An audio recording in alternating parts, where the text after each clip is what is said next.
Everyone, I am Kavya Agarwal. तो आज इस वीडियो में हम लोग पढ़ने वाले हैं बैलेंस ऑफ पेमेंट्स, जो कि काफी सिंपल और छोटा सा ही चैप्टर है मैक्रो इकोनॉमिक्स का।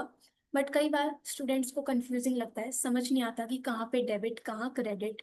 और अगर आप कॉमर्स से हो ही नहीं, अगर आप साइंस से हो या आर्ट स्ट्रीम से हो, तो और दिक्कत आती है इस चैप्टर को समझने में। बट कोई बात नहीं, हम इस वीडियो में इस चैप्टर को बहुत सिंप्लीफाई करेंगे। और एक बार पूरा वीडियो देखने के बाद आपको ये पूरा का पूरा चैप्टर बहुत अच्छे से समझ आ जाएगा। ठीक है, तो आइए फिर स्टार्ट करते हैं। तो देखो, चैप्टर का नेम है बैलेंस ऑफ पेमेंट्स। डेफिनेशन अभी समझेंगे कि बुक में क्या लिखा है, बट उससे पहले हम लोग एक बेसिक मतलब जान लेते हैं बैलेंस ऑफ पेमेंट्स का। ठीक है, तो देखो जी, एग्जाम्पल बनाएंगे बढ़िया सा। मान लो ये इंडिया है, मान लीजिए ये है इंडिया। ठीक है, और ये है USA. Okay, India and USA. अब इंडिया यूएसए को बहुत सारे गुड्स एक्सपोर्ट करता है। इंडिया यूएसए को बहुत सारे गुड्स एक्सपोर्ट करता है। ठीक है, तो उस केस में जो यूएसए है वो फ्री में तो गुड्स लेगा नहीं। यूएसए फ्री में तो गुड्स लेगा नहीं। यूएसए इंडिया को डॉलर्स में पेमेंट करेगा। यूएसए इंडिया को डॉलर्स में पेमेंट करेगा। तो इंडिया के पास डॉलर्स का इनफ्लो हुआ। ठीक है, इंडिया ने यूएसए को गुड्स एक्सपोर्ट करे, तो यूएसए ने इंडिया को डॉलर्स में पेमेंट किया, और इंडिया के लिए ये एक इनफ्लो है। ठीक है। अच्छा, अब एक और एग्जांपल लेते हैं। मान लो इंडिया है, ठीक है, और चाइना है। और आपको पता है कि हमारी जो इंडियन मार्केट है वो चाइनीज मोबाइल फोन से भरी पड़ी है। तो इंडिया चाइना से बहुत सारे फोन इंपोर्ट कराता है, खरीदता है, और उसके बदले में चाइना को पेमेंट करता है। तो यानी कि इंडिया के पास से आउटफ्लो हुआ, रुपीस का आउटफ्लो हुआ। ठीक है। अभी बीओपी क्या है? देखो, बीओपी का मतलब यह है कि एक देश का बाकी कंट्रीज के संग जितना भी इनफ्लो आउटफ्लो होता है फॉरेन करेंसीज का, ठीक है, कैश का नहीं, फॉरेन एक्सचेंज का। फॉरेन एक्सचेंज का मतलब होता है कि अपनी कंट्री की करेंसी को छोड़ के बाकी जितनी करेंसीज हैं उसको हम फॉरेन एक्सचेंज बोलते हैं। ठीक है, तो एक कंट्री का बाकी कंट्रीज के संग जितना भी इनफ्लो आउटफ्लो होता है फॉरेन एक्सचेंज का, उसको रिकॉर्ड करने के लिए हम एक अकाउंटिंग स्टेटमेंट बनाते हैं। ठीक है, एक अकाउंटिंग स्टेटमेंट बनाते हैं जिसमें हम प्रॉपरली सभी चीजें लिखते हैं, और उसी को हम लोग बोलते हैं बैलेंस ऑफ पेमेंट, यानी कि बीओपी। ठीक है, एक कंट्री का बाकी कंट्रीज के संग जितना भी फॉरेन करेंसी का इनफ्लो आउटफ्लो होता है उसको आप एक स्टेटमेंट फॉर्म में लिखते हो, जिसे हम बोलते हैं बैलेंस ऑफ पेमेंट। सिंपल। ठीक है। अच्छा, अब जो बैलेंस ऑफ पेमेंट है ये एक साल का बनता है, 1 ईयर, और इसीलिए ये एक फ्लो कॉन्सेप्ट होता है। ठीक है, स्टॉक एंड फ्लो होता है ना, पहले चैप्टर में पढ़ा होगा आपने। तो फ्लो क्या है? जो एक टाइम पीरियड में हम कैलकुलेट करते हैं। तो बीओपी भी एक फ्लो कॉन्सेप्ट पे बेस्ड है। ठीक है, क्लियर हो गया कि बीओपी क्या है। अब देखो बुक में क्या लिखा है उससे समझ लेते हैं। तो बुक में हमारे पास क्या लिखा है, देखो जी, बैलेंस ऑफ पेमेंट्स, ये बुक की डेफिनेशन है। लिखा हुआ है balance of payments is an accounting statement. ठीक है, अकाउंटिंग स्टेटमेंट है that provides a systematic record of all the economic transaction. सभी इकोनॉमिक ट्रांजेक्शन्स का ये रिकॉर्ड शो करती है। इकोनॉमिक ट्रांजेक्शन्स क्या है? कि एक देश का बाकी देश के संग जितनी भी ट्रांजेक्शन्स होती हैं उसको हम इकोनॉमिक ट्रांजेक्शन बोलेंगे। अभी इसको भी डिटेल में पढ़ते हैं हम लोग। ठीक है, between resident of a country and rest of the world in a given time period. एक अकाउंटिंग स्टेटमेंट है जिसमें आप सभी इकोनॉमिक ट्रांजैक्शंस को रिकॉर्ड करते हो, रेजिडेंट के बीच में और रेस्ट ऑफ द वर्ल्ड के बीच में। हमारे केस में रेजिडेंट इंडिया था, और रेस्ट ऑफ द वर्ल्ड में बाकी जितनी कंट्रीज हैं उसको हम कंसीडर करते हैं, और एक टाइम पीरियड का है, इसीलिए इसको हम फ्लो कॉन्सेप्ट बोलेंगे। ठीक है, सिंपल। ओके, चलो इसके बाद आगे चलते हैं। नेक्स्ट है हमारे पास, नेक्स्ट है कि ये जो बीओपी है ना, बैलेंस ऑफ पेमेंट्स, इसमें आपको एक और चीज समझनी है कि जो बैलेंस ऑफ पेमेंट्स है इसका फॉर्मेट इस तरह से है कि इसमें डेबिट और क्रेडिट दो चीजें होती हैं। ठीक है, बीओपी में हमारे पास, बीओपी, इसमें हमारे पास दो साइड्स होंगी। एक तो होती है डेबिट साइड, डेबिट साइड, और दूसरी होती है क्रेडिट साइड। अब जो कॉमर्स वाले हैं उन्हें तो पता है डेबिट क्रेडिट क्या है, लेकिन जो आर्ट्स वाले स्टूडेंट्स हैं या साइंस वाले स्टूडेंट्स हैं उन्हें नहीं पता होता। तो सुन लो ध्यान से, डेबिट एंड क्रेडिट दो साइड्स हैं। ठीक है, आपको समझना है कि डेबिट साइड में हम सभी आउटफ्लो को शो करेंगे, आउटफ्लो, और क्रेडिट में आप सभी इनफ्लोज को शो करोगे, इनफ्लोज। कि जितना भी करेंसी इंडिया के अंदर आएगा, इनफ्लो होगा, उसको आप क्रेडिट साइड पे शो करोगे, और जितना भी पैसा हमारे पास से बाहर जाएगा उसको हम लोग डेबिट साइड में शो करेंगे। तो डेबिट में सारे आउटफ्लो आएंगे, क्रेडिट्स में सारी इनफ्लो आएंगे। ठीक है, ये क्लियर। दूसरी चीज, ये जो बीओपी है ये डबल एंट्री सिस्टम पे बेस्ड है। डबल एंट्री सिस्टम, अभी डबल एंट्री सिस्टम क्या है? देखो अकाउंट्स में ना डबल एंट्री सिस्टम फॉलो होता है। डबल एंट्री सिस्टम का मतलब है कि एक ट्रांजैक्शन के दो इम्पैक्ट्स होते हैं, इनफ्लो भी और आउटफ्लो भी। एग्जाम्पल मान लो कि मान लीजिए हम लोग गोलगप्पे खाने गए। ठीक है, हम लोग गोलगप्पे खाने गए। अब गोलगप्पे हम ऑर्डर करेंगे या खरीदेंगे, तो हमारे पास गोलगप्पे का इनफ्लो होगा। और फ्री में तो खाओगे नहीं यार, पेमेंट तो करोगे ना भैया को। तो जो पेमेंट कर रहे हो उसके आपके पास से आउटफ्लो हो रहा है, आपके पास से कैश का आउटफ्लो हुआ। गोलगप्पे का इनफ्लो हो गया और कैश का आउटफ्लो हुआ। तो एक ही ट्रांजेक्शन के दो इम्पैक्ट हुए, इनफ्लो आउटफ्लो। इसी को हम लोग डबल एंट्री सिस्टम बोलते हैं। और बीओपी में भी डबल एंट्री सिस्टम ही फॉलो होता है, इनफ्लो भी दिखाओगे आउटफ्लो भी दिखाओगे। ठीक है, सही है। चलो आगे चलते हैं। नेक्स्ट है हमारे पास इकोनॉमिक ट्रांजेक्शन्स। कि ये इकोनॉमिक ट्रांजेक्शन्स क्या है? हमने पढ़ा ना अभी इकोनॉमिक ट्रांजेक्शन डेफिनेशन में। तो इकोनॉमिक ट्रांजेक्शन्स में आपको याद रखना है, इकोनॉमिक ट्रांजेक्शन्स में हमारे पास चार पॉइंट्स आते हैं। पहला पॉइंट है आपका विजिबल्स, दूसरे हैं इनविजिबल्स, थर्ड होते हैं यूनिलेटरल ट्रांसफर्स, यूनिलेटरल ट्रांसफर्स। ठीक है, और फोर्थ होते हैं कैपिटल ट्रांसफर्स। ठीक है, इनको समझ लेते हैं। बेस है चैप्टर का विजिबल्स, इनविजिबल्स, यूनिलेटरल ट्रांसफर्स और कैपिटल ट्रांसफर्स। ठीक है, विजिबल्स का मतलब क्या है? जिनको आप देख सकते हो, टच कर सकते हो, यानी कि सिंपल भाषा में गुड्स। ओके। इनविजिबल्स यानी जिनको आप देख नहीं सकते, टच नहीं कर सकते, बट एक्सपीरियंस करते हो, यानी कि सर्विसेज। यूनिलेटरल ट्रांसफर्स होते हैं वन साइडेड। वन साइडेड यानी कि आपने किसी को कोई गिफ्ट दिया है, ठीक है, बर्थडे पे गिफ्ट दिया, तो उसके एक्सचेंज एक्सचेंज में आप कुछ एक्सपेक्ट नहीं करो।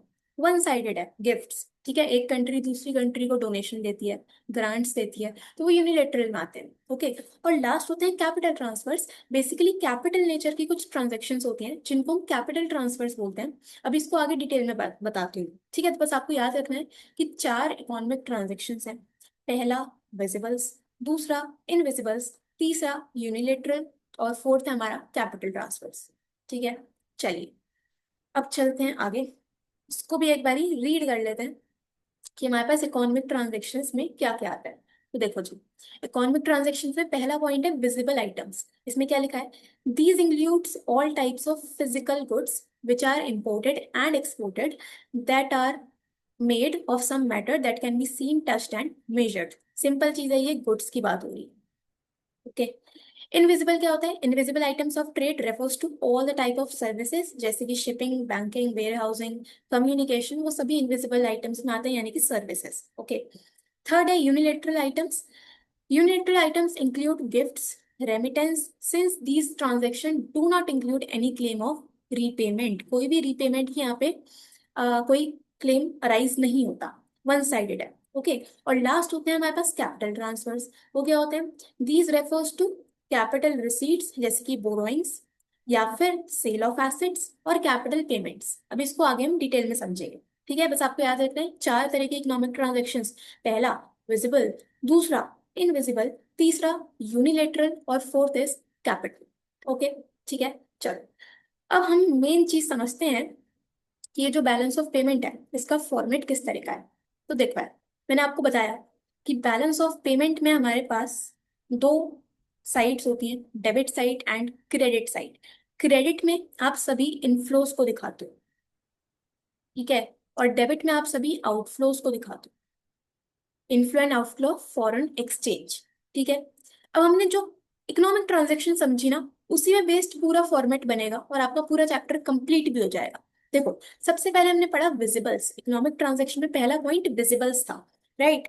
तो विजिबल्स का अगर आप एक्सपोर्ट करते हो, ठीक है, export of visibles, export of विजिबल्स यानी कि हमने गुड्स अगर एक्सपोर्ट करें, हमने गुड्स दूसरी कंट्री में अगर सेल करें, तो क्या मुझे यहाँ पे फॉरेन करेंसी का इनफ्लो होगा? है ना। इंडिया अगर यूएसए को गुड्स एक्सपोर्ट कर रही है तो हमारे पास फॉरेन करेंसी इंडिया में आएगी, इनफ्लो होगा। इनफ्लो होगा इसीलिए हमने इसे क्रेडिट साइड में रिकॉर्ड किया, एक्सपोर्ट ऑफ विजिबल्स। क्रेडिट साइड में क्यों? क्योंकि फॉरेन करेंसी का इनफ्लो हो रहा। ओके। और अगर मैं इंपोर्ट करती हूँ, इंपोर्ट ऑफ विजिबल्स, हम गुड्स इंपोर्ट कर रहे हैं मतलब कि हम दूसरी कंट्री से गुड्स खरीद रहे हैं, तो उस केस में हम लोग पेमेंट करेंगे, तो हमारे पास से फॉरेन करेंसी का आउटफ्लो होगा, है ना। और इसीलिए ये कहाँ पे आएगा? डेबिट में, क्योंकि डेबिट में सभी आउटफ्लोज आते हैं। तो पहला पॉइंट हो गया हमारा विजिबल्स का, एक्सपोर्ट क्रेडिट में, इंपोर्ट डेबिट में। ओके। नेक्स्ट था इनविजिबल्स, अगेन सेम चीज है। अगर हम सर्विसेज एक्सपोर्ट कर रहे हैं, ठीक है, इंडिया बहुत सारी सर्विसेज एक्सपोर्ट करती है, तो export of invisibles again credit में आएगा। क्यों? क्योंकि यहाँ पे हमें फॉरेन करेंसीज का इनफ्लो होगा। ठीक है। बहुत सारी सर्विसेज है, professional services, educational services, India export कर रही है टू अदर नेशंस, तो उस केस में हमें इनफ्लो मिलेगा ना, राइट। तो इसलिए कहाँ पे आया? क्रेडिट में। ठीक है। और इसका रिवर्स केस क्या होगा? इम्पोर्ट। हम बहुत सारी सर्विसेज बाहर के नेशन से इंपोर्ट भी कराते हैं, तो इंपोर्ट ऑफ इनविजिबल्स डेबिट में आएगा, क्योंकि यहाँ पे आउटफ्लो होगा, नेगेटिव पेमेंट करेंगे। ठीक है। इसके बाद हमने तीसरा पॉइंट पढ़ा, यूनिलेटरल ट्रांसफर्स। ठीक है। सिंपल चीज है, यूनिलेटरल ट्रांसफर अगर में रिसीव हो रहे हैं, unilateral unilateral transfers received from abroad. हमें यूनिलेटरल ट्रांसफर्स अगर बाहर से रिसीव हो, कि मान लीजिए हमारा कोई रिलेटिव अमेरिका में रहता है और उन्होंने हमारे लिए इंडिया में कुछ गिफ्ट सेंड करे हैं, तो हमें तो इनकम हुई ना, इनफ्लो है, इसलिए कहाँ पे आया? क्रेडिट में आया। ठीक है। और अगर हम यूनिलेटरल ट्रांसफर्स पे करते हैं तो वो डेबिट में आएंगे of course. Unilateral transfers paid, कि मान लीजिए हमारे prime minister Modi ji Singapore पे किसी टूर पे, और वो इंडिया की पेंटिंग्स या कुछ अच्छे अच्छे, या एक पेंटिंग्स या कुछ हैंडीक्राफ्ट मटेरियल सिंगापुर के लिए लेके गए, तो हमारी कंट्री से तो आउटफ्लो हुआ। आउटफ्लो हुआ इसलिए कहाँ पे आया? डेबिट में आया, नेगेटिव साइड पे। ठीक है, समझ गए। इसके बाद नेक्स्ट हो गया ये हमारे पास, देखो विजिबल्स हो गए, इनविजिबल्स हो गए, यूनिलेटरल हो गए। ठीक है। इसके बाद एक और पॉइंट आता है जिसका हमने सेपरेट हेड नहीं बनाया है इकोनॉमिक ट्रांजैक्शन में, मतलब आपको यहाँ पे लिखना होता है, जो कि होती है हमारी इनकम्स। इनकम्स रिसीव्ड, जैसे कि इंटरेस्ट, रेंट या प्रॉफिट। ये क्या है? कि अगर हम लोग इंडिया किसी और नेशन के बिजनेस या प्रॉपर्टी में इन्वेस्टमेंट करते हैं, ठीक है, इंडिया ने किसी और देश के प्रॉपर्टी या बिजनेस में अगर इन्वेस्टमेंट करी है, तो उस पर हमें इंटरेस्ट मिलेगा, रेंट मिलेगा, प्रॉफिट मिलेगा, इनकम है, इनफ्लो होगा, इसीलिए ये आएगा यहाँ पे क्रेडिट में। ठीक है। और इसी तरह से हो सकता है कि हम कुछ पेमेंट्स करें, पेमेंट्स टू अब्रॉड, वही इंटरेस्ट या रेंट।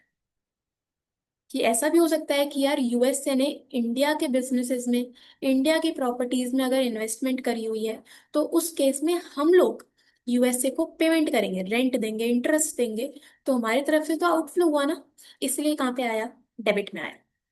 ठीक है।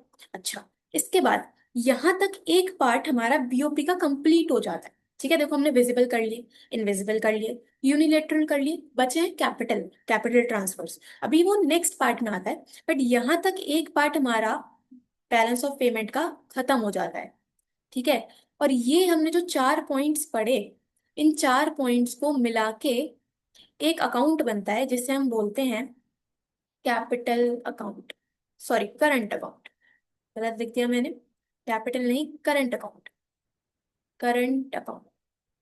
ठीक है। मतलब क्या है कि यार बीओपी जो है, बैलेंस ऑफ पेमेंट, इसमें दो अकाउंट्स होते हैं, एक करंट अकाउंट, दूसरा कैपिटल अकाउंट। ठीक है। तो ये जितनी हमने 4 ट्रांजेक्शन्स पढ़ी, export and import of visibles, export and import of invisibles, unilateral received and paid, और ये जो हमने इनकम पे या रिसीव करी है, इन सभी को मिला के करंट अकाउंट बनता है।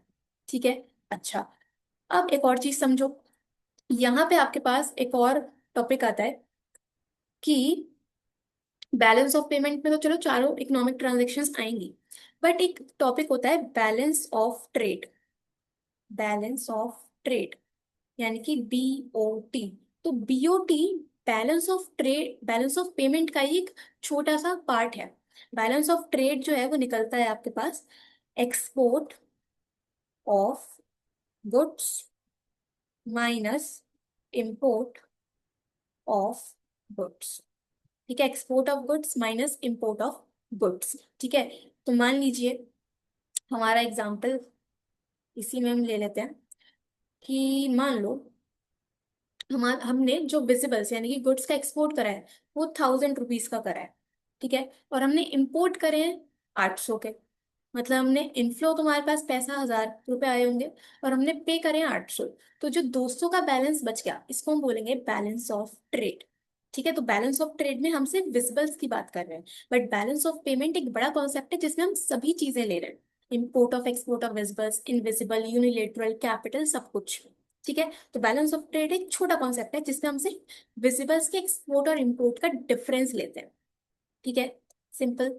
ओके, इसके बाद चलिए इतना समझ गए कि बीओटी क्या है और बीओपी क्या है। ठीक है, अब देखो एक और चीज समझो यहाँ पे कि ये जो बैलेंस ऑफ ट्रेड है ना, ये भी हमारे पास तीन तरह से हो सकता है। बैलेंस ऑफ ट्रेड हम लोग यहीं लिख लेते हैं।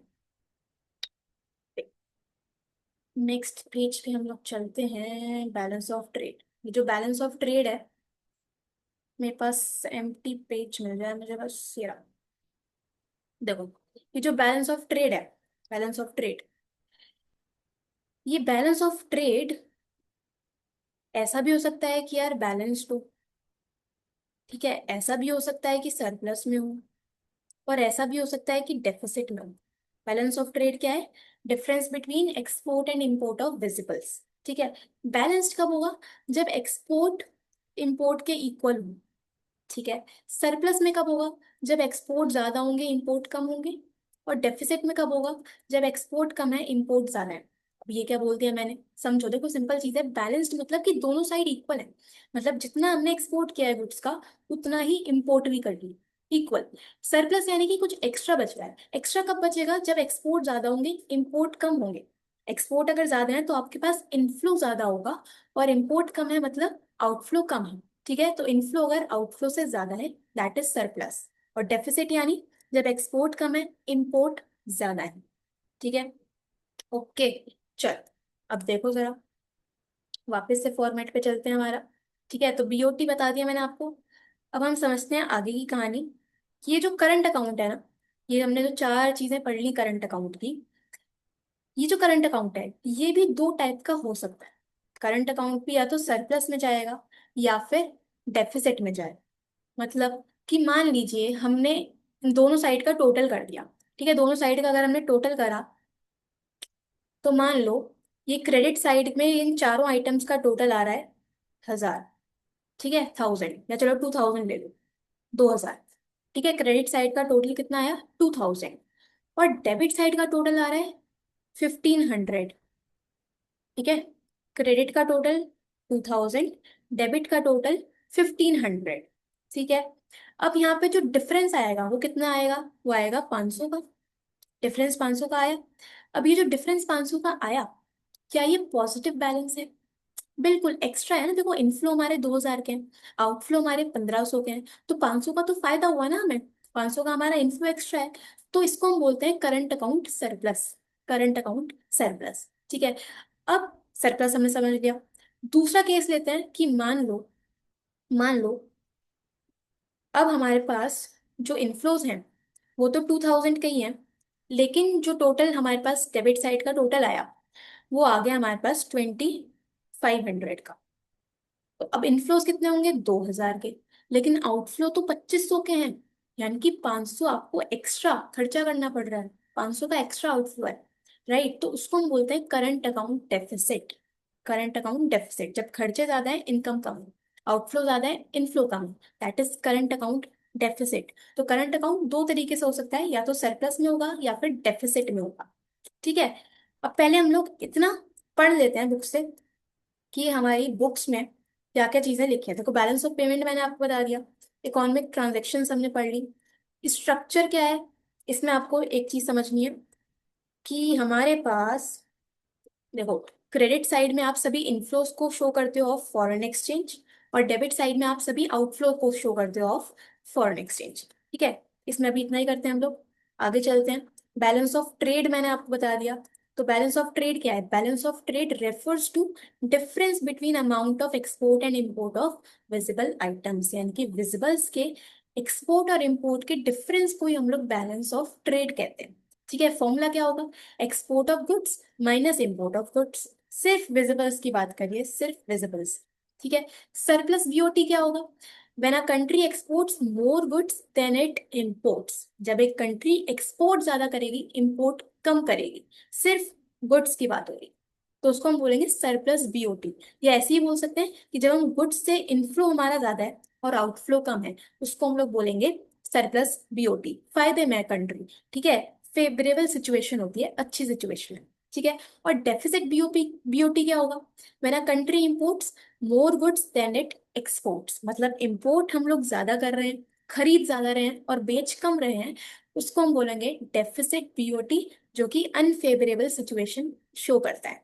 ठीक है, क्लियर? चलो, इसके बाद नेक्स्ट है हमारे पास बीओटी और बीओपी का डिफरेंस, इसको भी लास्ट में देखते हैं। इससे पहले कंपोनेंट्स, मैंने आपको कंपोनेंट्स बता दिए। दो कंपोनेंट्स हैं, एक तो करंट अकाउंट, करंट अकाउंट जो हमने ऑलरेडी चार चीजें भी पढ़ ली। ठीक है, और कैपिटल अकाउंट अभी हम लोग करेंगे। तो दो कंपोनेंट्स हैं, कैपिटल एंड करंट। ठीक है, अच्छा, इसके बाद देखो करंट अकाउंट मैंने आपको ऑलरेडी बता दिया। करंट अकाउंट में हमारे पास क्या क्या है? Export and import of goods. ठीक है, हमने फॉर्मेट में यही चीज लिखी। पहला पॉइंट हमने ये लिखा था, विजिबल्स का एक्सपोर्ट एंड इम्पोर्ट। ठीक है, तो जो इम्पोर्ट है वो डेबिट में आएंगे क्योंकि आप पेमेंट कर रहे हो, आउटफ्लो होगा। और जो रिसीट है फ्रॉम एक्सपोर्ट्स, उसको हम पॉजिटिव साइड यानी कि क्रेडिट साइड में शो करते हैं।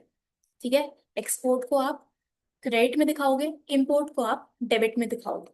ठीक है, दूसरा पॉइंट हमने समझा था export and import of services. Export and import of services, again अगर आप पेमेंट कर रहे हो सर्विसेज की यानी कि इंपोर्ट कर रहे हो, तो वो तो नेगेटिव साइड यानी कि डेबिट साइड में आएगी।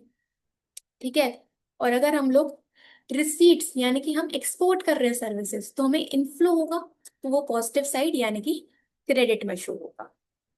ठीक है, तीसरा पॉइंट हमने पढ़ा था unilateral transfers to and from abroad.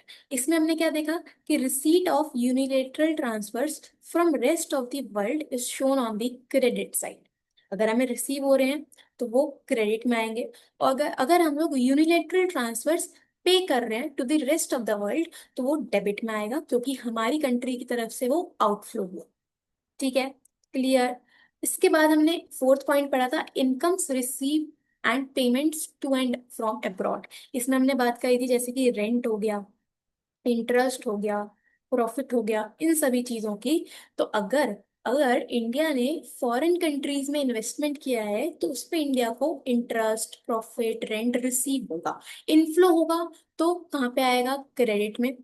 और अगर बाहर की कंट्रीज इंडिया में इन्वेस्टमेंट करती हैं, तो हम उन्हें इंटरेस्ट या प्रॉफिट पे करेंगे, आउटफ्लो होगा, तो वो हमारा डेबिट में आएगा। ठीक है, तो इन सभी को मिला के एक करंट अकाउंट बनता है। ओके, ठीक है, अभी तक अगर आपको क्लियर है तो बहुत बढ़िया चीज है।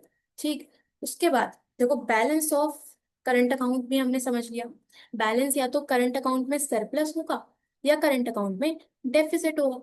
सरप्लस यानी कि surplus in the current account arises when credit items are more than debit items. Surplus का होगा, सरप्लस का मतलब होता है एक्स्ट्रा पैसा बचना। ठीक है, तो जब क्रेडिट आइटम्स का टोटल ज्यादा होगा डेबिट से, क्रेडिट में आप सभी इनफ्लोज दिखा रहे हो, तो जब इनफ्लोज ज्यादा हैं और आउटफ्लोज कम है, तो वो करंट अकाउंट सरप्लस की सिचुएशन होती है। ठीक है, it indicates net inflow of foreign exchange. Okay, और करंट अकाउंट डेफिसिट क्या है? Deficit in the current account arises when debit items are more than credit items. जब डेबिट आइटम्स यानी कि हमारे आउटफ्लो ज्यादा है और इनफ्लोज कम है, तो उसे हम बोलेंगे करंट अकाउंट में डेफिसिट। ठीक है, तो ये शो करता है कि हमारा जो नेट आउटफ्लो है वो ज्यादा है। नेट आउटफ्लो शो करता है ऑफ फॉरेन एक्सचेंज। ठीक है, सही है। चलो, अब चलते हैं वापस से अपने फॉर्मेट पे, और इसमें हम लोग एक दो चीजें और समझेंगे। कि देखो इतना पार्ट हमने समझ लिया। अब आपको एक चीज यहाँ पे क्लियर करनी है कि करंट अकाउंट में या तो सरप्लस होगा या फिर डेफिसिट होगा। सरप्लस कब होगा? जब क्रेडिट साइड ज्यादा होगी, डेबिट साइड कम होगी। ठीक है। और डेफिसिट कब होगा? जब डेबिट साइड ज्यादा होगी, क्रेडिट साइड कम होगी। ठीक है। अब एक इकॉनमी हमेशा ये चाहती है कि इकॉनमी को करंट अकाउंट में ना तो सरप्लस हो ना डेफिसिट हो। ठीक है, उसको एडजस्ट कर देती है इकॉनमी। इकॉनमी हमेशा चाहेगी कि दोनों साइड्स इक्वल हो, बैलेंस्ड हो। ठीक है, कि यहाँ पे भी अगर 2000 आया टोटल, तो डेबिट में भी 2000 आ जाए। तो सरप्लस और डेफिसिट को एक कंट्री एडजस्ट कर देती है। और एडजस्ट करने के लिए हम लोग कैपिटल ट्रांसफर्स का यूज करते हैं। ठीक है। हम लोगों ने इकोनॉमिक ट्रांजेक्शन्स चार पढ़े। विजिबल्स हो गया, इनविजिबल्स हो गया, यूनिलेटरल ट्रांसफर्स भी हो गया। बट कैपिटल ट्रांसफर्स पेंडिंग है ना। तो अगर करंट अकाउंट में सरप्लस या डेफिसिट बचता है, तो उसे एडजस्ट करने के लिए हम कैपिटल ट्रांसफर्स का यूज करते हैं। ठीक है। तो देखो, अभी मान लो एग्जांपल लेते हैं अगेन, कि यहाँ पे हमारे पास हमने टोटल करा हमने टोटल करा इन सभी क्रेडिट आइटम्स का टोटल जो है वो 2000 आ गया। ठीक है। और डेबिट साइड का टोटल आ गया आपके पास 1500। ठीक है, 1500। तो बताओ मुझे, यहाँ पे सरप्लस हुआ, करंट अकाउंट में सरप्लस हो गया। करंट अकाउंट सरप्लस 500 का आया, क्योंकि 500 एक्स्ट्रा बच रहे हैं आपके पास। अभी जो सरप्लस है ना, इसे इकॉनमी यूज कर लेगी। सरप्लस को यूज कैसे करेगी भाई? एक्स्ट्रा पैसा बचा हुआ है देश में, तो उस एक्स्ट्रा पैसे को कंट्री जो है लेंड कर देगी। लेंडिंग्स टू अब्रॉड, यानी कि लोन के फॉर्म में बाहर कंट्रीज को लोन दे देंगे हम लोग। हमारे पास 500 एक्स्ट्रा है ना, तो उस 500 को हम लोग एज लोन दूसरी कंट्रीज को दे देंगे। अब जब लोन देंगे तो हमारे पास से आउटफ्लो होगा फॉरेन करेंसी का, है ना, पेमेंट कर रहे हैं एक तरह से, आउटफ्लो होगा, इसलिए कहाँ पे आया है? डेबिट में आ गया। ठीक है। अब मान लो लेंडिंग्स का ऑप्शन हमारे पास अवेलेबल नहीं है, तो हम एक और ऑप्शन यूज कर सकते हैं जिसे हम बोलते हैं इन्वेस्टमेंट्स। हम लोग इन्वेस्टमेंट्स कर देंगे, इन्वेस्टमेंट्स टू अब्रॉड। ठीक है, इन्वेस्टमेंट्स टू अब्रॉड। 500 रुपये एक्स्ट्रा पड़े हैं ना हमारे पास करंट अकाउंट में, इसको हम लोग इन्वेस्ट कर देंगे बाहर के बिजनेसेस में, प्रॉपर्टीज में। ठीक है, वेंचर्स में हम लोग इन्वेस्ट कर देंगे। इन्वेस्ट करेंगे तो अगेन हमारे पास से आउटफ्लो होगा। आउटफ्लो हुआ तो कहाँ पे आएगा? डेबिट में आएगा। ठीक है, ये हो गया। अच्छा, अब मान लो दूसरा सिचुएशन है यहाँ पे। ये तो हमने सरप्लस समझ लिया। अब मान लो कि अब डेफिसिट की सिचुएशन अराइज हो जाती। करंट अकाउंट में, ये जो हमारा ऊपर करंट अकाउंट की चार ट्रांजेक्शन्स है ना, ये चार ट्रांजेक्शन्स करंट अकाउंट के हैं। तो मान लो करंट अकाउंट में हमारे पास इनफ्लो हुआ है 2000 का, लेकिन आउटफ्लो यानी कि डेबिट साइड का टोटल आ गया 3000। 3000 टोटल। ठीक है। इन चारों आइटम्स का टोटल आया है 2000। इन चारों आइटम्स का टोटल 2000। ठीक है। और हमारे पास डेबिट आइटम्स का टोटल आ गया 3000। अब यहाँ पे तो नुकसान में चली गई कंट्री। यार, इनफ्लो सिर्फ 2000 का हुआ है और आउटफ्लो 3000 का हो गया। तो यानी कि हमारे पास 1000 रुपये कम पड़ गए। 1000 का क्या है? ये डेफिसिट है। 1000 का हम इसे बोलेंगे करंट अकाउंट डेफिसिट। तो अगर पैसे की कमी पड़ गई हमें करंट अकाउंट में, तो उसको भी हम लोग कैपिटल ट्रांजेक्शन से सेटल कर लेंगे। भाई, 1000 रुपये कम पड़ रहे हैं ना, तो उस 1000 को अरेंज करने के लिए हम लोग बोरोइंग्स कर सकते हैं। Borrowings from abroad. हम लोग बाकी कंट्रीज से पैसा बोरो कर सकते हैं। ठीक है। अगर बोरोइंग्स नहीं मिल रही तो हम लोग इन्वेस्टमेंट भी मांग सकते हैं, जिसे हम बोलते हैं इन्वेस्टमेंट्स इन इंडिया।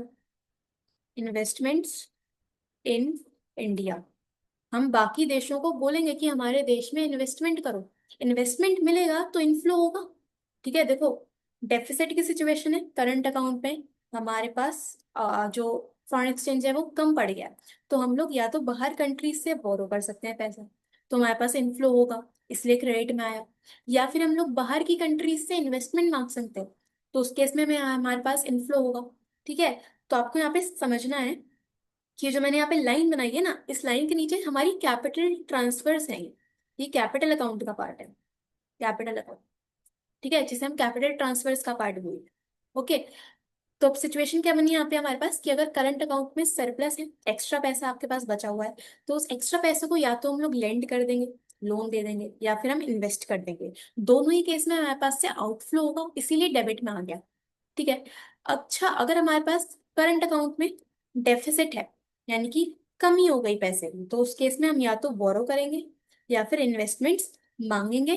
तो दोनों ही केस में इनफ्लो होगा, फॉरेन करेंसी का, इसलिए कहाँ पे आएगा, क्रेडिट में आएगा। ठीक है। अब लास्ट पॉइंट और बचा है कि मान लो सरप्लस या डेफिसिट की सिचुएशन है, हमें ना तो बोरोइंग्स मिल रही हैं ना इन्वेस्टमेंट्स मिल रही हैं, ना ही हम लेंड कर पा रहे हैं ना हम इन्वेस्ट कर पा रहे हैं। तो उस केस में हमारे पास यहाँ पे पिक्चर में एक व्यक्ति आता है जिसे हम बोलते हैं आरबीआई। ठीक है, आरबीआई, आपको पता होगा आरबीआई क्या है। आरबीआई यानी कि हमारा रिजर्व बैंक ऑफ इंडिया। ठीक है, फिर लिखते हैं RBI, reserve bank of India. ठीक है, रिजर्व बैंक ऑफ इंडिया का एक फंक्शन होता है custodian of foreign exchange reserves. यानी कि आरबीआई के पास, हमारे सेंट्रल बैंक के पास जितने भी फॉरेन एक्सचेंज है, जितनी भी फॉरेन करेंसीज हैं, उसका रिजर्व मेंटेन होता है। ठीक है। तो मान लीजिए करंट अकाउंट में सरप्लस है, एक्स्ट्रा पैसा बचा है, तो हम या तो उसे लेंड कर देंगे या इन्वेस्ट कर देंगे।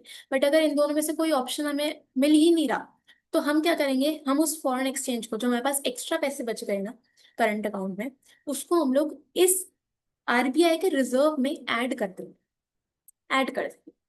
ठीक है। तो देखो, ऐड कर देंगे, ऐड करेंगे तो हमारी इकोनॉमी से फॉरेन एक्सचेंज तो चला गया। समझे यहाँ पे पॉइंट, वो लिखती हूँ मैं यहाँ पे लिखते हैं हम लोग एडिशन टू आरबीआई रिजर्व्स। मतलब क्या है कि करंट अकाउंट में सरप्लस है, एक्स्ट्रा फंड्स हैं, तो उसको या तो हम लेंड कर सकते हैं या इन्वेस्ट कर सकते हैं, या फिर हम लोग उस पैसे को, उस फॉरेन करेंसी को आरबीआई के रिजर्व्स में ही ऐड करा देंगे। और ऐड कराओगे तो आपकी इकोनॉमी से तो वो फॉरेन करेंसी, जो एक्स्ट्रा पैसा आपके पास था, वो चला गया ना, तो आपके पास से तो आउटफ्लो हुआ इकोनॉमी से, इसलिए कहाँ पे आएगा, डेबिट में आएगा। ठीक है, सिंपल। ओके। अब मान लो डेफिसिट है, करंट अकाउंट में डेफिसिट है, जैसे कि यहाँ पे करंट अकाउंट में देखो इनफ्लो 2,000 का है, आउटफ्लो 3,000 का है, तो 1,000 का डेफिसिट हुआ। तो उस डेफिसिट के लिए या तो हम बाहर से बोरो कर सकते हैं या फिर हम बाहर से इन्वेस्टमेंट्स मांग सकते हैं। ये भी नहीं मिल रहा तो आप क्या करोगे, विड्रॉल फ्रॉम आरबीआई रिजर्व्स। मतलब हम लोग आरबीआई का जो रिजर्व है फॉरेन करेंसी का, उसमें से पैसा निकाल लेंगे, विड्रॉ कराएंगे, और इकॉनमी में उस फॉरेन करेंसी का इनफ्लो होगा। ठीक है। तो उस डेफिसिट को कवर हम लोग आरबीआई के रिजर्व्स में से भी कर सकते हैं। ओके। और इसी के साथ आपका जो पूरा बीओपी का फॉर्मेट है वो भी कंप्लीट हो जाएगा। बस आपको यहाँ पे लास्ट में बैलेंसिंग करनी होती है, डिफरेंस निकालना होता है कि यार देखो ये जो लाइन मैंने बनाई थी, ये वाली लाइन, ठीक है, ये जो लाइन बनी है, इसके ऊपर वाली जो ट्रांजेक्शन है वो सभी करंट अकाउंट का पार्ट है, और इसके नीचे वाली ट्रांजेक्शन कैपिटल अकाउंट का पार्ट है। ठीक है। तो इकोनॉमिक ट्रांजेक्शन 4 थी, विजिबल्स आ गया, इनविजिबल्स आ गया, यूनिलेटरल आ गया, और ये जो हमने बोरोइंग्स इन्वेस्टमेंट्स पढ़ी, ये कैपिटल का पार्ट है, कैपिटल ट्रांसफर का। ठीक है, हो गया।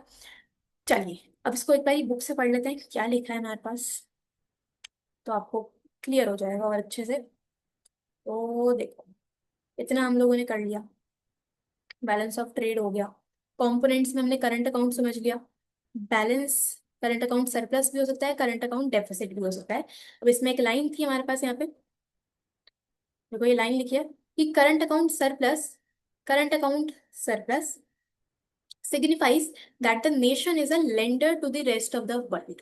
अगर करंट अकाउंट में सरप्लस है, एक्स्ट्रा फंड्स अवेलेबल हैं, तो वो शो करता है कि एक कंट्री लेंडर है। हम उसे लोन के फॉर्म में दे देंगे ना, लेंड कर देंगे पैसे को, तो हम लेंडर माने जाएंगे। ठीक है। और करंट अकाउंट डेफिसिट में क्या होगा, ये करंट अकाउंट डेफिसिट आएगा यहाँ पे। Current account deficit signifies that the nation is a borrower from the rest of the world. अगर डेफिसिट की सिचुएशन है तो उस केस में हम बाहर कंट्री से पैसा बोरो करेंगे, तो हम बोरोअर कंसिडर करे जाए। ठीक है, हो गया। चलो, इसके बाद नेक्स्ट कैपिटल अकाउंट, इसको समझते हैं जल्दी से। कैपिटल अकाउंट में क्या लिखा है, capital account of balance of payment records all the transactions between resident country and rest of the world which cause a change in the assets and liabilities of the resident of the country or its government। Simple मतलब ये है कि capital account में आप वो transactions को record करते हो जिनसे एक कंट्री के एसेट्स और लाइबिलिटीज में चेंज आता है।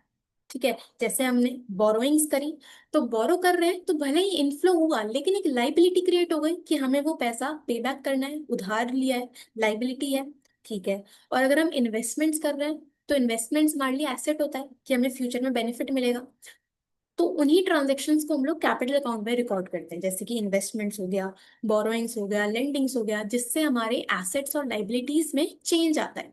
इसलिए ये किसका पार्ट है? कैपिटल अकाउंट का पार्ट है। ठीक है।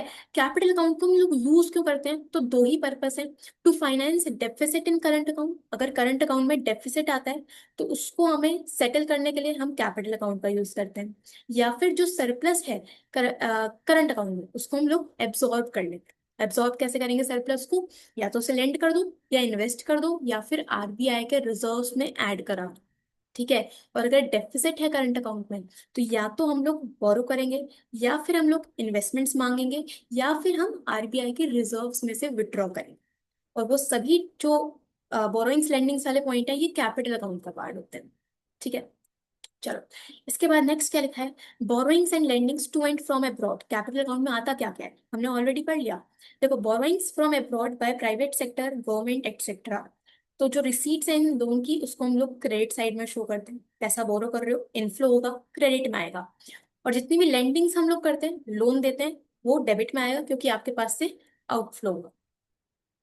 ठीक है, पहला पॉइंट हमने यही पढ़ा था, बोरोइंग्स एंड लेंडिंग्स। दूसरा था इन्वेस्टमेंट्स। इन्वेस्टमेंट्स, अगर हम investments by rest of the world in Indian companies are shown on credit side, अगर बाकी के कंट्रीज इंडियन कंपनीज में इन्वेस्टमेंट कर रहे हैं, तो हमारे पॉइंट से, इंडिया के परस्पेक्टिव से इनफ्लो हुआ, क्रेडिट में आएगा। और investments by Indian residents in foreign companies are shown on debit side, अगर इंडिया ने फॉरेन कंट्रीज में इन्वेस्टमेंट्स किया है तो वो डेबिट में आएगा। हम सब कुछ इंडिया के पर्सपेक्टिव से पढ़ रहे हैं। ठीक है, इंडिया के पॉइंट से ही समझना कि अगर हम लोग इन्वेस्टमेंट्स कर रहे हैं फॉरेन कंट्रीज में, तो आउटफ्लो होगा, इसलिए कहाँ पे आएगा? डेबिट में आएगा। ठीक है। और एक और थर्ड पॉइंट हमने इसमें पढ़ा था। थर्ड पॉइंट क्या था? थर्ड पॉइंट था हमारे पास change in foreign exchange reserves. ठीक है, अगर आपको बोरोइंग्स लेंडिंग्स का ऑप्शन नहीं मिल रहा, इन्वेस्टमेंट्स आप नहीं कर पा रहे, तो हम आरबीआई के पास रीच आउट करके अपना काम कर सकते हैं। ठीक है। Any withdrawal from its from the reserves is shown on credit side, अगर हम विड्रॉ कर रहे हैं आरबीआई के रिजर्व से, तो विड्रॉ करोगे तो आरबीआई के रिजर्व्स कम हो जाएंगे, और हमारी इकोनॉमी में फॉरेन करेंसी का इनफ्लो होगा, इसलिए क्रेडिट साइड। ठीक है। और any addition to these reserves are shown on debit side, और अगर हम उन्हीं रिजर्व्स में ऐड कर रहे हैं, तो हमारे देश से फॉरेन एक्सचेंज चला गया, आउटफ्लो हुआ, इसलिए कहाँ पे आएगा? डेबिट में आएगा। अब यहाँ पे ये चीज समझ के चलना कि हम इकोनॉमी और आरबीआई को अलग अलग मान, ठीक है, भले ही आरबीआई भी हमारी इकोनॉमी का ही पार्ट है, तो जितना भी एडिशन और विड्रॉल होगा, वो इकोनॉमी में ही हो रहा है एक तरह से, लेकिन आपको इस चैप्टर में अलग अलग समझ के चलना है कि आरबीआई अलग है, इकोनॉमी अलग है। अगर आरबीआई के रिजर्व्स में से हम लोग विड्रॉ कर रहे हैं, तो वो विड्रॉ करके हमारी इकोनॉमी में आएगा, इकोनॉमी में इनफ्लो होगा, इसीलिए कहाँ पे आएगा? क्रेडिट में आएगा। ठीक है, समझ गए इतना? ओके। चलो, मेजर चैप्टर हमारा हो चुका है। इसके बाद कैपिटल अकाउंट में किस तरह का बैलेंस हो सकता है, इसको देख लेते हैं। तो कैपिटल अकाउंट में हमारे पास in the capital account, receipt of foreign exchange, जैसे कि loan from abroad, sale of assets, shares of foreign countries are entered as credit items. ठीक है। और अगर हम पेमेंट्स करते हैं फॉरेन एक्सचेंज का, जैसे कि हमने लोन्स की रीपेमेंट कर दी, या एसेट्स परचेज करें, तो वो डेबिट साइड में आएगा। ठीक है। नेट वैल्यू आप निकालोगे क्रेडिट एंड डेबिट की, तो आपके पास कैपिटल अकाउंट का बैलेंस आ जाएगा। अगेन कैपिटल अकाउंट का बैलेंस भी या तो सरप्लस में होगा या फिर डेफिसिट में। सरप्लस यानी कि जब क्रेडिट ज्यादा है, डेबिट कम है। ठीक है, सरप्लस यानी कि फायदा। क्रेडिट में हम सभी इनफ्लोज को दिखा रहे हैं ना, तो जब इनफ्लो ज्यादा होंगे, आउटफ्लो कम होंगे, तो वो कैपिटल अकाउंट का सरप्लस। और डेफिसिट कब होगा? जब debit items are more than credit items. Very simple. ठीक है। ओके। इसके बाद नेक्स्ट क्या है? नेक्स्ट है हमारे पास टाइप्स ऑफ इन्वेस्टमेंट्स। ठीक है, छोटा सा टॉपिक है कि इन्वेस्टमेंट्स भी दो टाइप्स की हो सकती है, हमने ऊपर पढ़ी ना इन्वेस्टमेंट्स। तो इन्वेस्टमेंट्स आपके पास दो तरीके की हो सकती हैं। एक तो होती है फॉरेन डायरेक्ट इन्वेस्टमेंट, और दूसरी होती है portfolio investment. Foreign direct investment and portfolio investment. Foreign direct investment क्या है? एग्जाम्पल ले लेते हैं। एग्जाम्पल ले लेते हैं कि मान लीजिए मेरे पास यहाँ पे कोई पेज खाली है क्या? चलो पेज तो खाली नहीं है, हम यहीं पे लिख लेते हैं। मान लो कि रिलायंस है, ठीक है, तो रिलायंस एक बहुत ही बड़ा बिजनेस है। अब ये रिलायंस आपने पूरा का पूरा अगर परचेज कर लिया, पूरा बिजनेस पूरी कंपनी आपने परचेज कर ली, तो आपके पास पूरा डायरेक्ट कंट्रोल आ जाएगा इस कंपनी का, आप ही ओनर माने जाओगे। उसे हम बोलते हैं फॉरेन डायरेक्ट इन्वेस्टमेंट। एक ऐसी टाइप ऑफ इन्वेस्टमेंट जिसमें आपके पास एसेट का पूरा कंट्रोल डायरेक्टली आपके पास आ जाता है, ठीक है। तो it refers to purchase of an asset which give direct control to the purchaser over the asset. जैसे कि आपने कोई लैंड या बिल्डिंग परचेज करा, तो उसका पूरा का पूरा कंट्रोल आपके पास हुआ, ठीक है। बट पोर्टफोलियो इन्वेस्टमेंट क्या है? पोर्टफोलियो इन्वेस्टमेंट यानी कि अरे रिलायंस इतनी बड़ी कंपनी है, कहाँ से आएगा इतना पैसा? तो हमने रिलायंस के कुछ शेयर्स परचेज कर लिए, कुछ पार्ट परचेज कर लिया, तो उतने पार्ट के लिए हम लोग ओनर माने जाएंगे, पूरे के पूरे बिजनेस के लिए ओनर नहीं है, उतने शेयर्स के लिए ओनर माने जाएंगे। और इसी टाइप की इन्वेस्टमेंट को हम बोलते हैं पोर्टफोलियो इन्वेस्टमेंट, ठीक है। It refers to purchase of an asset such that it does not give any direct control to the purchaser over the asset। आपको कोई डायरेक्ट कंट्रोल नहीं मिलता। For example purchase of shares, ठीक है, shares purchase करते हैं तो सिर्फ आप उतने ही शेयर्स के ओनर माने जाएंगे, पूरे बिजनेस के ओनर आप नहीं माने जाते। इस टाइप की इन्वेस्टमेंट को हम बोलते हैं पोर्टफोलियो इन्वेस्टमेंट, या फिर हम बोल सकते हैं फॉरेन इंस्टीट्यूशनल इन्वेस्टमेंट, FII, ठीक है। तो एक FDI है, एक FII है। ओके, चलो इसके बाद और क्या है इस चैप्टर में? हम लोगों ने पूरा चैप्टर करा। अब देखो करंट अकाउंट और कैपिटल अकाउंट का डिफरेंस लिखा है यहाँ पे, इसको देख लेते हैं फटाफट से। करंट अकाउंट और कैपिटल अकाउंट में है क्या? देखो, current account transactions bring a change in the current level of countries income. Current account में जितनी भी ट्रांजेक्शन्स आती हैं, इससे जो कंट्री की इनकम है उस पे इम्पैक्ट आता है ना। करंट अकाउंट में हमने क्या पढ़ा? करंट अकाउंट में हमने विजिबल्स का एक्सपोर्ट इंपोर्ट देखा, इनविजिबल्स का एक्सपोर्ट इंपोर्ट देखा, यूनिलेटरल ट्रांसफर्स रिसीव या पेड हमने देखे, और कुछ छोटी मोटी इनकम्स होती हैं, रेंट या इंटरेस्ट, वो सब हमने करंट अकाउंट में देखा। तो करंट अकाउंट में हमने जितनी भी ट्रांजेक्शन्स डाली ना, वो हम प्रॉफिट बनाने के लिए करते हैं, है ना। आप अगर एक्सपोर्ट कर रहे हो गुड्स, तो इनकम जनरेट करने के लिए कर रहे हो ना। तो करंट अकाउंट जो है वो कंट्री की इनकम पे इम्पैक्ट लेके आता है, ठीक है। और capital transactions bring a change in the capital stock of a country. Capital stock पे इम्पैक्ट लाता है, यानी कि एसेट्स और लाइबिलिटीज में चेंज लेके आता है, ठीक है। इसके बाद नेक्स्ट है कॉन्सेप्ट। तो करंट अकाउंट एक फ्लो कॉन्सेप्ट है, क्योंकि इसमें हम सभी नेचर जितने भी आइटम्स हमने पढ़े वो फ्लो कॉन्सेप्ट के हैं, ठीक है। एक्सपोर्ट और इम्पोर्ट हो गया, वो एक टाइम पीरियड के हो, इसलिए फ्लो। और कैपिटल अकाउंट में सभी आइटम स्टॉक के ही होते हैं, स्टॉक नेचर के होते हैं, इसलिए कैपिटल अकाउंट एक स्टॉक कॉन्सेप्ट है, ठीक है। उसके बाद इसमें आता क्या है? देखो कंपोनेंट्स लिखे हैं करंट अकाउंट में। Visible trade plus invisible trade plus unilateral transfers और plus income receipts and payments, जिसमें हमने रेंट इंटरेस्ट ये सब चीजें देखी, ठीक है।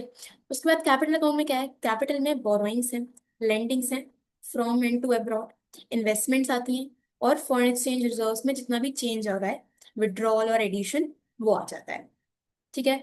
ये हो गया। चलो इसके बाद आगे क्या है? आगे आपके पास, इससे पहले हमारे पास एक दो टॉपिक्स और थे कुछ, उसको हम लोग देख लेते हैं। ये हमने पूरा कर लिया, करंट अकाउंट हो गया, कैपिटल अकाउंट हो गया। अब देखो आपके पास जो बैलेंस ऑफ पेमेंट है, पूरा का पूरा बैलेंस ऑफ पेमेंट जो हमने पढ़ा, वो भी तीन टाइप का हो सकता है।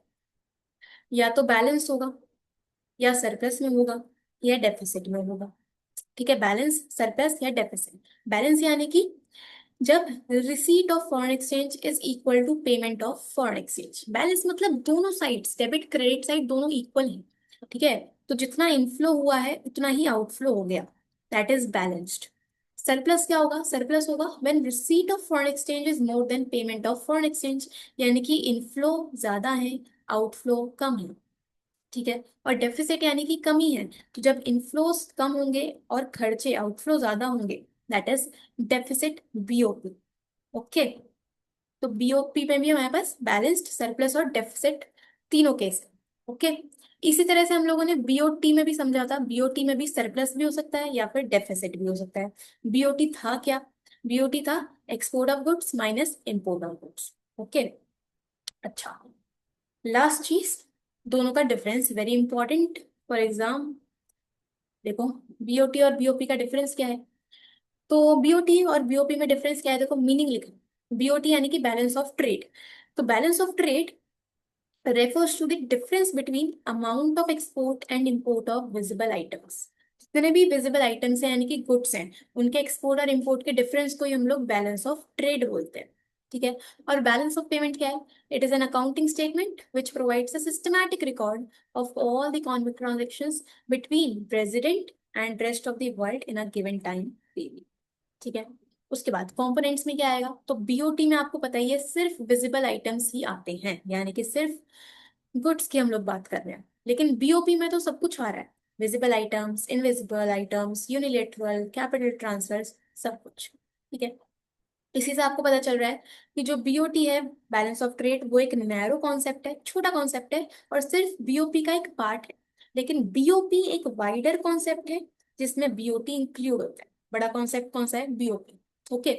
उसके बाद कैपिटल ट्रांजेक्शंस, तो बैलेंस ऑफ ट्रेड में it does not record any capital transaction. Balance of trade में कैपिटल ट्रांजेक्शंस नहीं आते। कैपिटल ट्रांजेक्शंस यानी वही सब, बोरोइंग्स, लेंडिंग्स, इन्वेस्टमेंट्स, वो सब बैलेंस ऑफ ट्रेड का पार्ट नहीं है। लेकिन बैलेंस ऑफ पेमेंट्स में तो वो सब चीजें आती है ना, तो रिकॉर्ड करता है सभी चीजें। ठीक है। उसके बाद लास्ट पॉइंट क्या है? लास्ट पॉइंट है हमारे पास, लास्ट पॉइंट है settlement. Unfavourable BOT can be met out of favourable BOT. Unfavourable का मतलब है डेफिसिट, फेवरेबल का मतलब है सरप्लस। मतलब क्या है कि अगर बैलेंस ऑफ ट्रेड में डेफिसिट है तो उसको हम लोग एक सरप्लस बीओपी से सेटल कर सकते हैं। ठीक है। अच्छा भी है क्या है यार? देखो समझो, मान लो हमारे पास, हमने जो विजिबल्स का एक्सपोर्ट करा है वो 100 रुपए का करा या 1000 का करा, 1000 का हमने एक्सपोर्ट करा और इम्पोर्ट हमने 700 करे, तो 300 यहाँ पे हमारा तो फेवरेबल हो गया। ठीक है, बैलेंस ऑफ ट्रेड फेवरेबल हो गया। सॉरी मैंने गलत एग्जांपल ले लिया, फिर से देखते हैं। मान लीजिए, मान लो एक्सपोर्ट ऑफ विजिबल्स है 1000 और इम्पोर्ट ऑफ विजिबल्स है 1200, तो 200 का नुकसान हो गया, 200 आपके डेफिसिट आया बीओटी का। तो अगर बैलेंस ऑफ ट्रेड में कोई भी डेफिसिट होता है तो उसको हम लोग बीओपी के सरप्लस से कवर अप कर सकते हैं, क्योंकि बीओटी तो बस एक छोटा सा पार्ट है ना बीओपी का। ठीक है। तो ये पॉइंट जस्टिफाई होगा। ठीक है। दूसरा इसमें लिखा है कि unfavourable BOP cannot be met out of favourable BOP. मतलब अगर बीओपी पूरा का पूरा बीओपी ही डेफिसिट में चला गया तो उसको हम लोग बीओटी के सरप्लस बैलेंस से कवर अप नहीं कर सकते। ठीक है, क्योंकि बीओपी पूरा का पूरा अगर डेफिसिट में है तो उसमें बीओटी कोई कंट्रीब्यूशन नहीं करता। ओके। ठीक है। चलो, ये भी हो गया। इसके बाद और क्या है हमारे पास? और हमने सब कर लिया। एक बार ही देखो, हम लोगों ने सब चीजें पढ़ ली, इतना ही आपका चैप्टर है। मेन पॉइंट ये जो हमने फॉर्मेट बनाया है ये है मेन पार्ट। इसको मैं फिर से एक बार रिकैप दे रही हूँ फॉर द लास्ट टाइम, जिससे आप लोगों को एकदम याद हो जाए। देखो, क्रेडिट साइड में हम सभी इनफ्लोस को दिखाएंगे, डेबिट साइड में हम सभी आउटफ्लो को दिखाएंगे। ठीक है। इनफ्लो में आपके पास, अगर आप एक्सपोर्ट कर रहे हो विजिबल्स तो वो आएंगे, इनविजिबल का एक्सपोर्ट आएगा, यूनिलेटरल ट्रांसफर्स जितने भी रिसीव होंगे वो आ जाएंगे, कोई इनकम रिसीव हुई है तो वो आ जाएंगे। ठीक है। उसके बाद डेबिट साइड में क्या क्या आता है?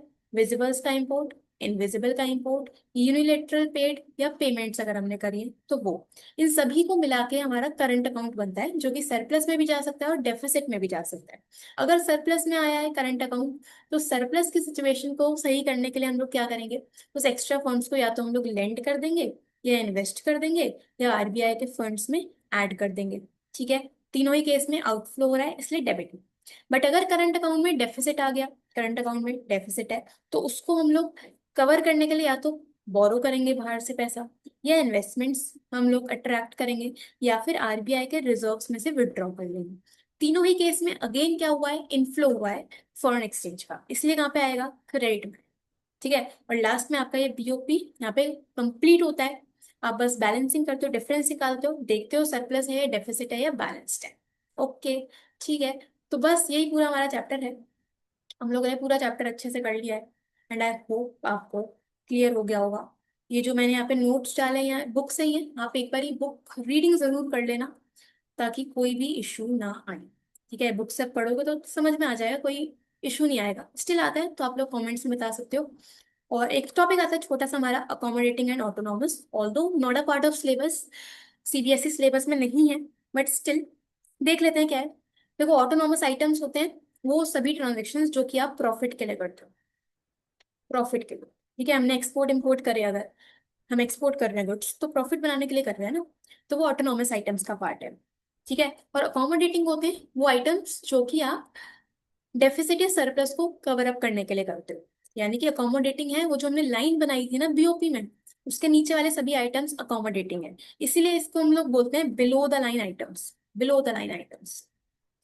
ठीक है, और ऑटोनॉमस को हम लोग बोलते हैं अबव द लाइन आइटम्स जो कि प्रॉफिट के लिए करते हैं। ठीक है, बस इतना आपको पता होना चाहिए, बाकी not so important, not a part of syllabus, छोड़ सकते हैं। इसके बाद that's it, thank you so much, हमने पूरा चैप्टर कर लिया। एंड आई एम होपिंग आपको क्लियर हुआ होगा कि चैप्टर में है क्या। नहीं समझ में आता तो एक बार फिर से वीडियो देखना, ध्यान से रुक रुक के समझना, आपको समझ में आ जाएगा। और तो मैंने पूरी कोशिश करी अच्छे से समझाने। ठीक है, बुक से रीडिंग जरूर करना, क्वेश्चंस प्रैक्टिस करना, और मिलते हैं नेक्स्ट पार्ट में, नेक्स्ट वीडियो में। Till then thank you so much and share this video, और कमेंट्स में बताना कि चीज़ें समझ में आई है या नहीं है। Okay, bye bye.